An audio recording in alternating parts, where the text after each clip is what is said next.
Hello, Indian River States. It is such a pleasure to be able to do another concert for you again. This one is going to be a bit of a variety show, as it were. So you'll see some harpsichord and some piano and some small pipes, which is fun.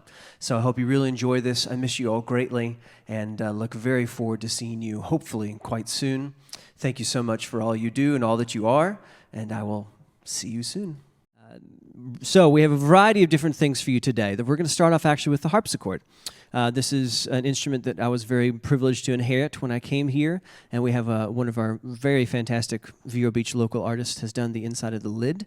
And one of the things that's interesting about the harpsichord, of course, is it's the predecessor to the pianoforte, which, of course, turned into the grand piano here behind me once they developed cast iron, so they could have more tension on the strings. So the harpsichord is very limited in its amount of keys because the entire soundboard is wood. And so all of the string tension has to be only on wood pieces, and if the strings were higher or lower than this kind of format, the strings would just rip out because there's too much tension. Another interesting thing is that the harpsichord operates on a system called plectra instead of hammers like the piano. So the plectra actually are little pieces of quill that pluck the string as you press down on the key. It plucks the string up, very similar to the way the hammer strikes the string on the piano, but in this particular case, in the harpsichord, it actually plucks it, which gives it that very unique sound. So, starting off today with the harpsichord first, we're going to be doing a little Bach for you. This is Bach Prelude, 21 in B-flat, and the fugue that accompanies it. This is from the Well-Tempered Clavier, of course, one of the most famous works of keyboard music that Bach wrote. He wrote it indeed on this instrument, on the harpsichord. And as is typical with many different things, there's a lot of academic conflict with whether or not the key of B-flat major is something that is supposed to be majestic and very powerful, or whether it's supposed to be kind of dark and somber. Regardless, Bach wrote this one in a much more majestic and powerful sort of way. The prelude is particularly interesting because it has seemingly a cadenza in the middle of the prelude. You get it going with a couple thematic iterations, and all of a sudden we have a stop and a bit of a cadenza section. And then the fugue is a very memorable, wonderful fugal thematic. So here is Bach Prelude and Fugue in B-flat, number 21 from the Well-Tempered Clavier.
William Byrd, a very famous English composer. He composed for a wide variety of mediums. There's a lot of famous choral pieces by him. One of the things he did is he did an entire collection of what's called virginal music, another kind of slang term for the harpsichord, especially ones made for the indoors, or virginals. And so this is my Lady Neville's Book of Virginal Music, and that has a huge collection of different pieces meant to be played and performed in the home. Obviously, the harpsichord is a very soft-sounding instrument, especially compared to the capabilities of the modern piano, and these were really meant to be these kind of chamber pieces that would happen in the homes. And so this particular one is a couple pieces from a set he wrote, which is supposed to represent the idea of war. And so the first one is called the Flute and the Drum, or the Flute and the Drum, of course. And then the second piece is called the March to the Fight. And you're supposed to actually envision with these two pieces what we would know in colonial America, of course, is like the little fife and the drum, the steady beat leading the soldiers into battle, and then they actually arrive at the battle, and you can hear the battle develop, which is very interesting. So this is William Byrd, the Flute and the Drum, and the March to the Fight.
Jules Massenet obviously wrote Thais, which is a phenomenal work, and meditation from it is one of the more well-known pieces.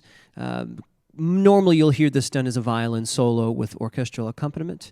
And I was looking, and I thought for sure that the piano version of this was a transcription. It was very interesting to find out some history behind this, and that Massenet actually transcribed the Thais meditation himself, for himself. He loved to play this piece on the piano. It was a very just lovely melody, and so here is the meditation from Thais by Massenet.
Okay, now we're going to move on to a little bit of jazz. This is a fun piece, Miles Davis, all blues. So, if you're not familiar with jazz, jazz grew out of actually a regular concept employed in the Baroque era, in that the idea of a da capo section, where you have a section you go through, and then on the repeat, you kind of show what your capabilities are. We had these in da capo arias through opera and in many other facets, and jazz kind of not reinvented, but kind of repackaged that form. And so now what you have is we play through what's called the head, which is the original melody, and then you're supposed to go back and solo based upon that melody, based upon the feel, or taking your listeners through a whole different journey. So this first piece is a blues, which is a very short 12-measure, simple form of jazz, maybe the most composed over ever. And this is called All Blues by Miles Davis.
To finish off the piano section of this concert, another jazz piece. This is a up-tempo piece called There Will Never Be Another You by Harry Warren and Mac Gordon.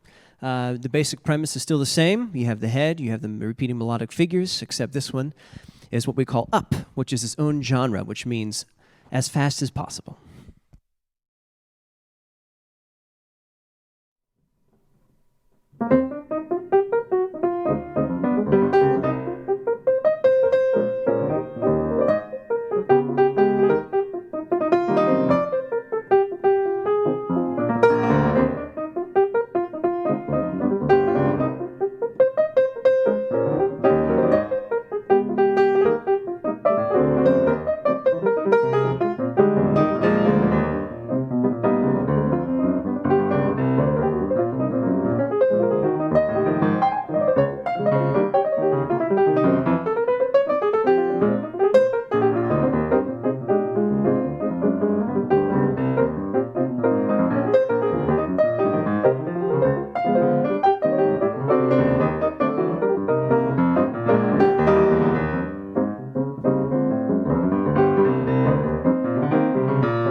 This is, in my hands, a small pipe, which is indeed, just as it sounds, nice and simple, a small version of the bagpipe.